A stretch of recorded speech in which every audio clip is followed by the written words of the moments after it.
இயற்கை சூழலில் வாழ்வதே பெரிய வரம். எவ்வளவு பொருள் ஈட்டினாலும் எவ்வளவு பொருள் அளித்தாலும் கிடைக்காத பெரிய வரம் அது என்பதை நாம் அனைவரும் அறிவோம். அதனால்தான் வீக்கெண்ட் ஆனால் கூட நாம் இயற்கையான சூழலில் வாழ நமக்கு ஒரு வாய்ப்பு இருக்குமா, 2 நாட்களுக்கு 3 நாட்களுக்கு என்று கோடை வாசஸ்தலமான இது போன்ற ஊர்களில் வந்து வாழ்வதை நாம் வழக்கமாக வைத்திருக்கிறோம் பெரும்பாலும். அப்படிப்பட்ட ஊரில் அந்த இயற்கையின் சூழலில் இயற்கைக்கு இயைந்த வாழ்வை வாழ்ந்து கொண்டிருக்கும் நமது இனிய ட்ரைபல் மக்கள் மற்றும் நம்முடைய இதர எளிய மக்களுக்கும் என்னதான் நம்முடைய சுற்றுச்சூழல்களினால் ஒரு இனிய வாழ்வு அமைந்தாலும் நரைத்திரை, மூப்பு, பிணி என்பது அனைவருக்கும் பொதுவானதே.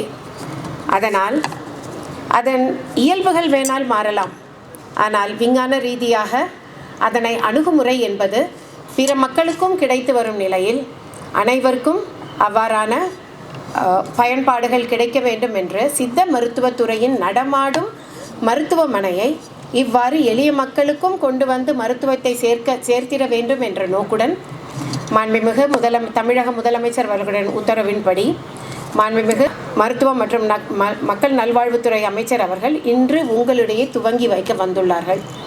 நம்முடைய ஆணையர் அவர்கள் இங்கே எடுத்து சொன்னதைப் போல 10 மாவட்டங்களில் கோவையை பொறுத்தவரை காரமடை பகுதியிலும், திருப்பூரை பொறுத்தவரை எரிசனம்பட்டியிலும், தர்மபுரியை பொறுத்தவரை சித்தேரியிலும், திண்டுக்கல் மாவட்டத்தை பொறுத்தவரை வடகவுஞ்சியிலும், தேனி மாவட்டத்தை பொறுத்தவரை அகமலையிலும், சேலத்தில் நாங்கள் இங்கிருந்து முழுவி என்கின்ற இந்த பகுதியிலிருந்தும், திருநெல்வேலி மாவட்டத்தை பொறுத்தவரை மாஞ்சோலை பகுதியிலிருந்தும், திருச்சி மாவட்டத்தை பொறுத்தவரை டாப் செங்காட்டுப்பட்டியிலிருந்தும், வேலூர் மாவட்டத்தை பொறுத்தவரை ஏலகிரியிலிருந்தும், விழுப்புரம் மாவட்டத்தை பொறுத்தவரை கரியலூரிலிருந்தும் இந்த நிகழ்ச்சியில் இணைந்து அங்கங்கே இந்த வாகனங்கள் தொடங்கி வைக்கப்படுகிற ஒரு வரலாற்று சிறப்புமிக்க நிகழ்வு இப்பொழுது நடைபெறவிருக்கிறது.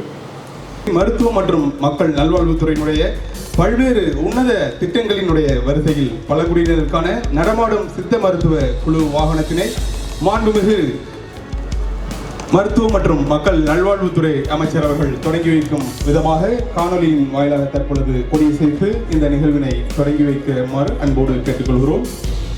தற்பொழுது காணொலியின் வாயிலாக மாண்புமிகு மருத்துவ மற்றும் மக்கள் நல்வாழ்வுத்துறை அமைச்சர் அவர்கள் பழங்குடியினருக்கான நடமாடும் சித்த மருத்துவ குழு வாகனத்தினை தொடங்கி வைக்கிறார். திருப்பூர் மாவட்டத்தில் உடுமலைப்பேட்டை, தர்மபுரியில் மல்லாபுரம், திண்டுக்கல் மன்னவனூர், கோயம்புத்தூர் காரமடை, தேனி தொம்மஞ்சேரி, திருநெல்வேலி அரைக்குளம், திருப்பத்தூர் புதுப்பேட்டை, கள்ளக்குறிச்சி, கரியாலூர், திருச்சி, உப்பிலிபுரம் ஆகிய பல்வேறு இடங்களில் இருக்கிற அந்த பழங்குடியினருக்கான நடமாடும் வாகனத்தினை தற்பொழுது சேலம் மாவட்டத்திலிருந்து மாண்புமிகு மருத்துவ மற்றும் மக்கள் நல்வாழ்வுத்துறை அமைச்சர் அவர்கள் அப்பகுதியினுடைய மக்களின் பயன்பாட்டிற்காக தொடங்கி வைத்துக் கொண்டிருக்கிறார்கள்.